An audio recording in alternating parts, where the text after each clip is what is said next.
আমি home minister. Sir আপনি ওটা আমার ট্রাক। ট্রাকে আপনার নাম লেখা ছিল না, এই কথা বলেননি। এখন জেনে গেছিস তো, এবার আমার ট্রাকটা ফিরিয়ে দে। বেইমানি হয়ে যাবে। কি কি আবল তাবল বকছিস? 21,000 টাকায় কন্ট্রাক্ট নিয়েছি। কে দিয়েছিল কন্ট্রাক্ট? ভুলে যাও ওটা। আমি তোকে ডাবল টাকা দেবো, ট্রাক ফেরত দে। অন্যদের কথার দাম না থাকতে পারে, আমার কথার আছে। নেশা করে আছিস নাকি?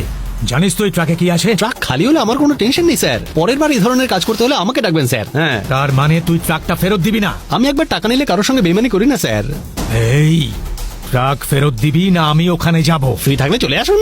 ট্রাক ছাড়বি হ্যাঁ কি না? বারবার বলছি তো, ট্রাক আমি ছাড়বো না। এই সাক্ষাৎ মৃত্যুকে তুই নিজের কাছে ডাকছিস?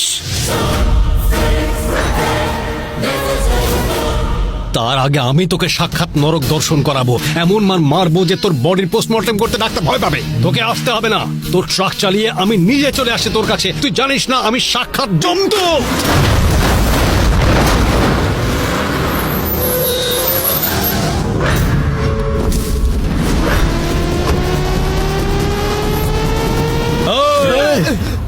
রিভার্স চল।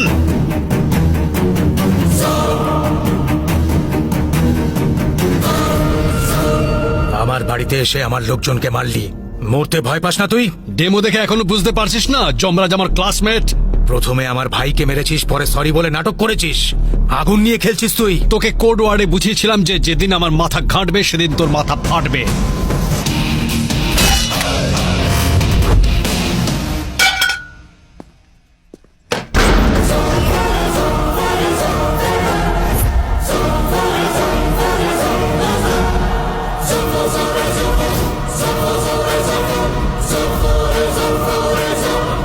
টাকা সেখানে গেছে যেখানে টাকার যাওয়া উচিত ছিল।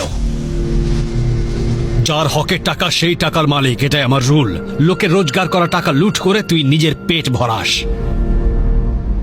কাগজে লিখে নে, তোর সর্বনাশের কাউন্টডাউন শুরু হয়ে গেছে।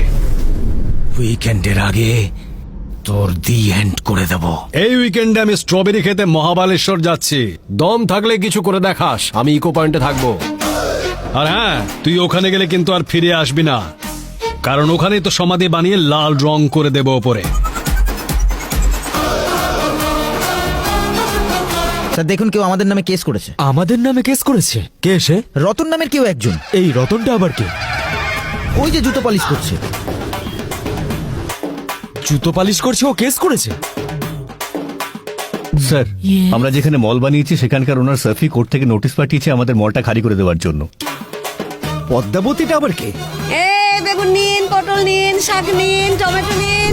বুঝলে ভাই, আজকাল কোর্টে যত কেস আসছে সবই দেখছি প্রপার্টি রিলেটেড। খুব অদ্ভুত ব্যাপার তো। আর সব কটা কেসেই দেখছি হোম মিনিস্টারের 50% শেয়ার রয়েছে। আর আমি তোমায় বলছি যে হোম মিনিস্টার কেসগুলো হারবেই। কেউ একজন হোম মিনিস্টারকে টার্গেট করেছে।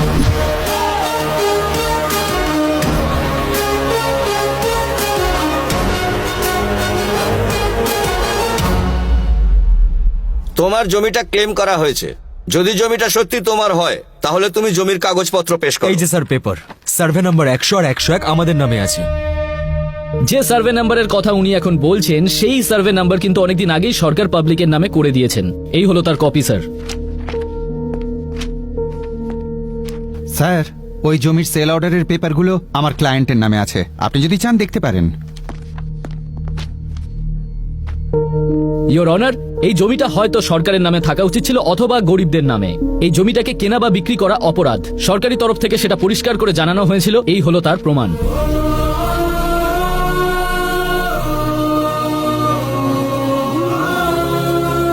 রতনকে কোর্টে পেশ করা হোক।